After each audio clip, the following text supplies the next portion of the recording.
क्या सदर Trump Iran जंग की वजह से अमेरिकी मायशत और फौज को डुबो रहे हैं?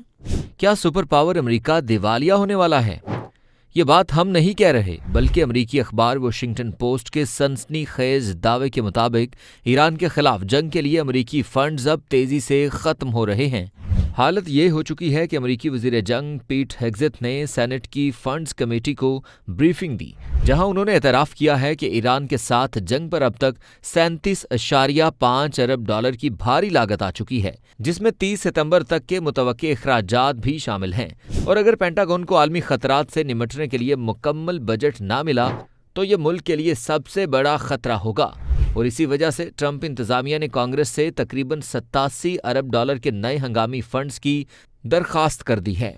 मुआशी तबाही तो एक तरफ, क्या सदर ट्रंप की पॉलिसियों ने अमेरिकी फौज को भी नहत्ता कर दिया है? Centre for strategic and international studies के मुताबिक अमेरिका के पास दिफाई मिसाइलों की शदीद कमी हो चुकी है। जंग से पहले अमेरिका के पास 2300 पैट्रियट मिसाइल थे, जो अब कम होकर सिर्फ 800 के करीब रह गए हैं, जबकि थर्ड मिसाइल इंटरसेप्टर्स भी 452 से घटकर सिर्फ 278 रह गए हैं। टॉमहॉक क्रूज मिसाइलों का स्टॉक भी 30% गिर चुका है।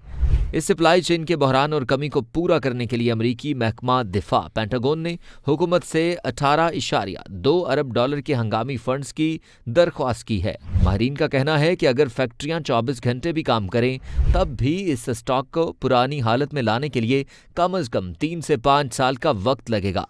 अमेरिका के सीनियर जनरल एलेक्सिस ग्रेनक्यूच ने पेंटागन को तहरीरी वार्निंग दी है कि उनके पास इसराइल को बैलिस्टिक मिसाइल हमलों से बचाने के लिए बहरी वसाइल ही मौजूद नहीं हैं।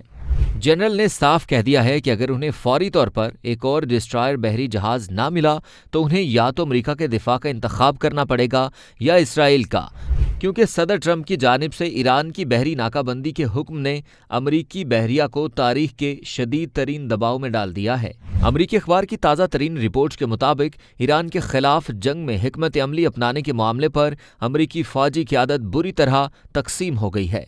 एक तरफ सेंट्रल कमांड के सरबरा एडमिरल ब्रैड कूपर चाहते हैं कि ईरान पर बड़े फिजाई हमले किए जाएं, जो 2 हफ्ते तक जारी रह सकते हैं, लेकिन दूसरी तरफ अमेरिका के जॉइंट चीफ ऑफ स्टाफ के चेयरमैन जनरल डीन केन और वजीर जंग पीट हेग्सेथ इसके सख्त खिलाफ हैं, जिसकी वजह से सदर डोनाल्ड ट्रंप को इस मामले पर सख्त तरीन फैसले का सामना है कि जंग को किस कदर बढ़ाया जाए और किस हद तक रोका जाए। अब सबसे बड़ा और तनकीदी सवाल ये पैदा होता है कि क्या सदर डोनाल्ड ट्रंप अपनी ही बौखलाहट और जिद में अमेरिका का नुकसान कर रहे हैं?